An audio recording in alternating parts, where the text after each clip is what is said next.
Hi, my name is K.Butler, and today I want to speak with you all a little more about social work in the Black community. Social work is eminently tied to the Black community, and I'm going to tell you why. I'm also going to explain to you how and give you some research to back my findings. Today I'll be going over a brief history of how social work relates to politics. I will also discuss research that supports the importance of hiring and implementing more Black males into the social work field, as well as discuss some research supporting the high incarceration rates for not only Black people, but Black males specifically speaking, and the higher foster rates for our Black children. To link the laws between social work and policies, I want to speak more on how one particular pioneer, Miss Marianne McCaffrey, she is the first woman elected as the president to the National Social Works Society, which is also known as the NASW. She's very influential. As we know, social work was never intended for the Black community. It has always been biased towards the Black community. Social work was originally founded by white women, and they were for whites. If anyone of color, any form, whether you be Hispanic, whether you be Indian, whether you be plain a Black person like myself, you are most likely not able to receive those benefits once upon a time. And now that we're fast forwarding to 22, you still might not get the best. You're going to get what you get, but it still may not be the best. So as far as politics, I want to speak on one research found by Friedman. And he goes on to talk about how it is very important to get more Black social workers into politics. That way they can advocate.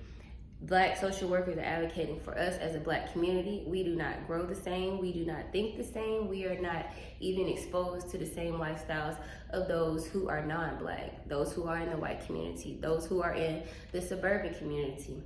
And for that reason, the advocacy and the demand to bring that to the spotlight and attention in order to see change is definitely it is definitely reliant on Congress.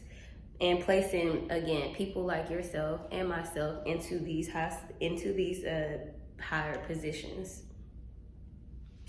I also want to talk about another article by Honoré Collins. He highlights the increasing rates of our Black men, our Black males, our Black parents, and which is resulting into a lot more of our children going into the foster care system. Once they are placed in the foster care system, it's supposed to be a turnaround rate of about 6 months. But unfortunately for the Black community, that is not so. They're often stuck in there generation after generation. Once one generation completes this, then there's another generation who comes behind and goes through the same process, which is just recycling the same poor justice system. More Blacks are being incarcerated because they're being held for pettier crimes to a higher accountability.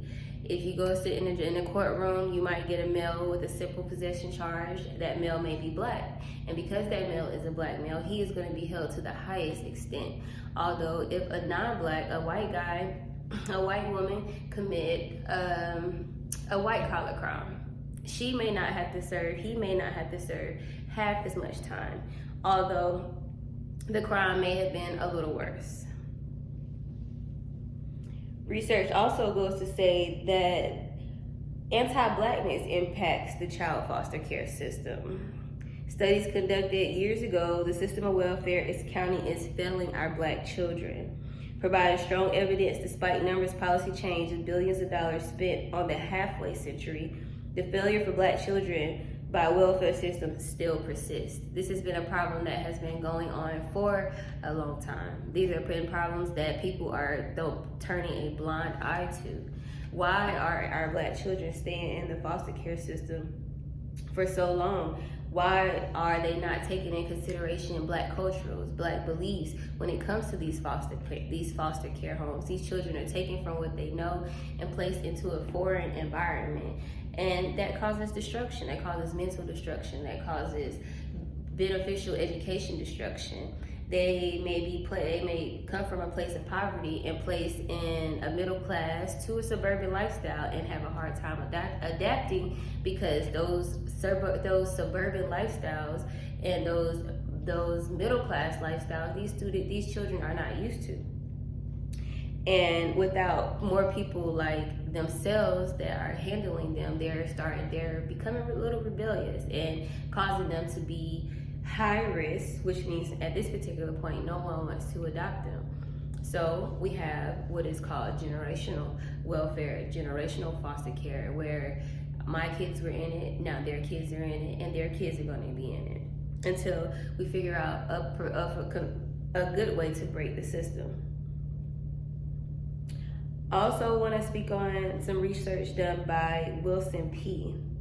And this article was done in 1999, and I specifically chose this because I wanted to point out how long this has been an issue.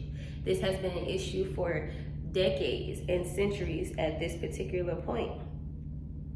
This article is important because it talks about how to become a better social worker, how it demands more people like myself. It demands more people like black men and other social workers of color to be advocates and speak for. Most black males during this particular interview brought up the need for role models for other black males and African Americans in the community. Although the non-blacks agreed that wasn't something they brought to the attention. And that kind of goes to show that this is why that particular nurture, that particular love is demanded.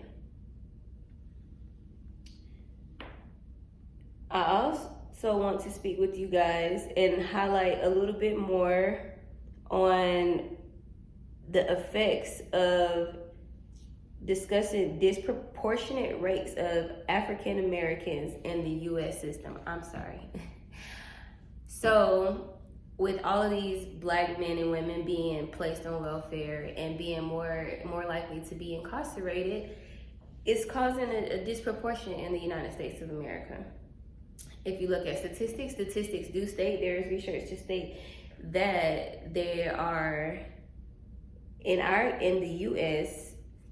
almost a 40% higher rate of the black community being incarcerated over someone who is non-black, and that right there is a problem.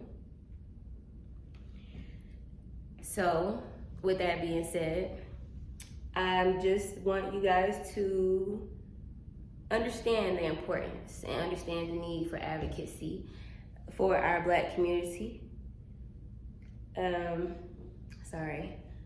Again, social work is eminently tied to the black community. And because of this and all of this research, it actually really touches close to home for me, because I am a pre-social work major. I am going to school to get my MSW, and I do want to be a social worker. I'm very proud to be a black female social worker and to advocate for people like myself. I grew up from an area that was extremely impoverished, but I decided to make a change. And because I decided to make a change, I am fulfilling all of my dreams. And someone else may not understand how to do that. So I take a stand to be that advocate to help them get to where they want to be. Because we can all make a difference if we just stand up. And you guys have a good evening. Thank you for listening.